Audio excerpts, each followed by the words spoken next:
Avant de commencer, n'hésitez pas à vous abonner à la chaîne et d'être courtois dans les commentaires. Du côté du Mali, 42 soldats tués dans une attaque djihadiste.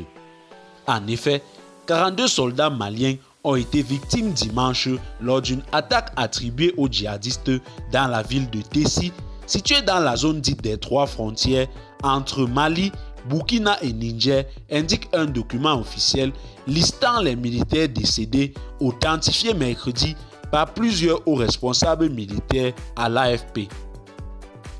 C'est un nouveau bilan. Le précédent indiquait 17 soldats et 4 civils tués.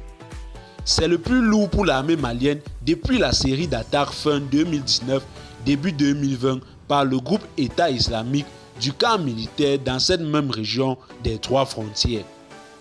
L'armée avait dit lundi dans un communiqué que 4 civils avaient aussi été victimes au cours de cette attaque.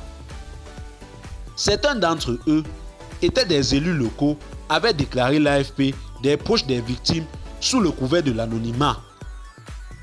Le communiqué affirmait également que cet ennemi était mort dans l'attaque.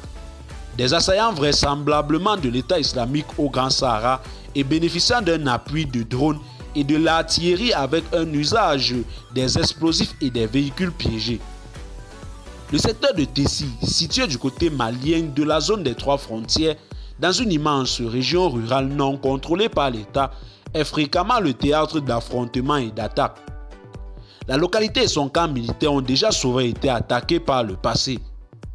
En mars 2021, 33 soldats avaient été tués dans une embuscade tendue par les fantassins de groupes armés terroristes tandis qu'ils effectuaient une relève.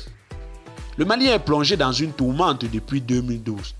La propagation djihadiste, d'abord confinée dans le nord du pays, s'est étendue au centre et au sud du Mali, ainsi qu'au Burkina Faso et au Niger voisin. Et bien, chers téléspectateurs, c'est tout pour cette note d'information.